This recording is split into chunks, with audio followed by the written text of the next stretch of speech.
Debt didn't shape history by accident. It shaped history because it gave the illusion of prosperity long before prosperity ever existed. Empires rose not because they were rich, but because they borrowed like they were immortal. Welcome to the Financial Historian, where money hides the truth, and history reveals it. This is the story of how the modern world was built, not on gold, or industry, or innovation, but on a quiet invention more powerful than armies, debt. People think debt is a modern problem, a consequence of banks, capitalism, or politicians who don't understand math. But the truth is older, much older. 3,000 years ago, ancient kings discovered a formula that would define civilization. When you can't raise taxes, and you can't raise armies, you can raise loans. The first great empires: Mesopotamia, Babylon, Egypt, expanded by borrowing grain, silver, and labor.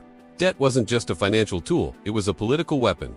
Every king owed something to someone: priests, merchants, neighboring rulers. And every time they couldn't pay, they created a trick still used today: the debt reset. A clean slate, a jubilee. Freedom not built on justice, but on necessity. When debts grew too large, the system reset, not because rulers loved mercy, but because they feared collapse. Sound familiar? Fast forward to the Renaissance. Europe was transforming. Banks were rising, kingdoms expanding, and wars were multiplying. But war was expensive, way too expensive. So kings discovered a new weapon: public debt, the ability to borrow from merchants, bankers, and entire populations. The first credit states were born: Venice, Genoa, the Dutch Republic, and eventually, Britain. These nations didn't just fight wars, they financed them. Debt became the fuel of conquest. Loans became the engines of empire. The Dutch built the first true global power, not with soldiers but with bonds. Investors funded armies, traders funded colonies, and the state guaranteed the profits. For the first time in history, power wasn't measured by the gold in the treasury, but by the credit others were willing to give you. It was the beginning of a new world, one where nations survived, not by saving, but by borrowing. By the 1700s, the British Empire had perfected the formula. Every war, the 7 Years' War, the Napoleonic Wars, colonial campaigns, was financed through oceans of debt.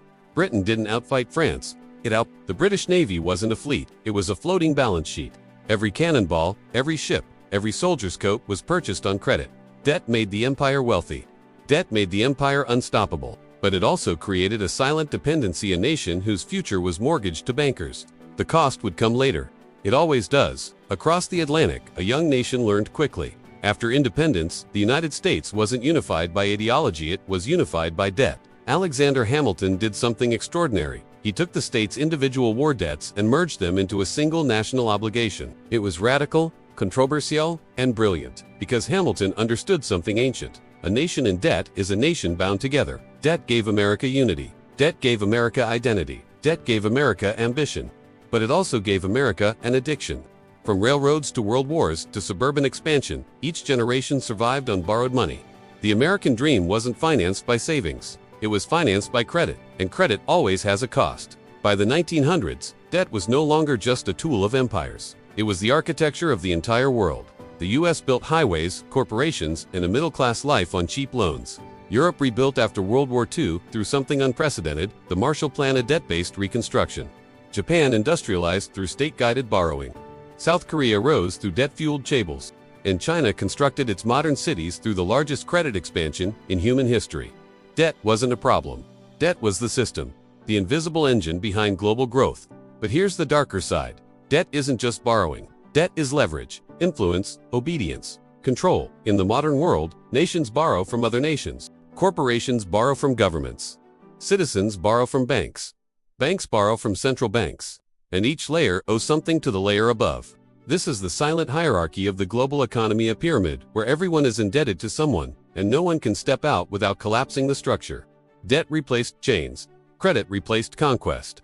Dependency replaced dictatorship. You don't need soldiers when you have creditors. You don't need empires when you have interest payments. Debt became the modern empire. The world became its colony. In 1971, everything changed. The US ended the gold standard. Money became untethered, backed not by metal, but by trust. Governments could print without limit. Central banks could stimulate without restraint. Markets became addicted to liquidity. Every recession became a bailout. Every crisis became a money printer. Every problem became a loan disguised as a solution. Debt wasn't dangerous anymore. It was policy. The machine had no brakes left. Today, we live in a world that looks prosperous. Record markets, massive corporations, rising GDPs, global trade, but beneath the surface is the same engine that powered ancient kingdoms: debt, not productivity. not savings. Not innovation, just borrowing. Governments borrow to avoid unrest. Corporations borrow to buy back their own stock. Consumers borrow to feel middle class. It works until it doesn't. Because debt is a story that only works as long as everyone agrees to believe it. And belief is fragile. Here's the uncomfortable truth. Every empire that rose on debt also fell on debt. Babylon collapsed when creditors demanded grain the kingdom couldn't deliver. The Dutch lost power when credit dried up. The British Empire began to collapse when war debt overwhelmed it. The Soviet Union imploded not from ideology but from bankruptcy. Modern economies almost collapsed in 2008 and were saved only by more borrowing. Debt isn't the villain. Debt is the fuse, and the fuse is lit. Debt built nations. Debt expanded empires. Debt created prosperity. Debt saved economies from collapse. But debt also hides the truth. It disguises weakness as strength. It turns freedom into dependency. It makes the future pay for the present. Debt didn't just shape history, it shaped human behavior. Because people don't want stability. They want the promise of stability. And debt gives that promise until it doesn't. When the bill finally arrives, it doesn't just crash markets, it crashes civilizations.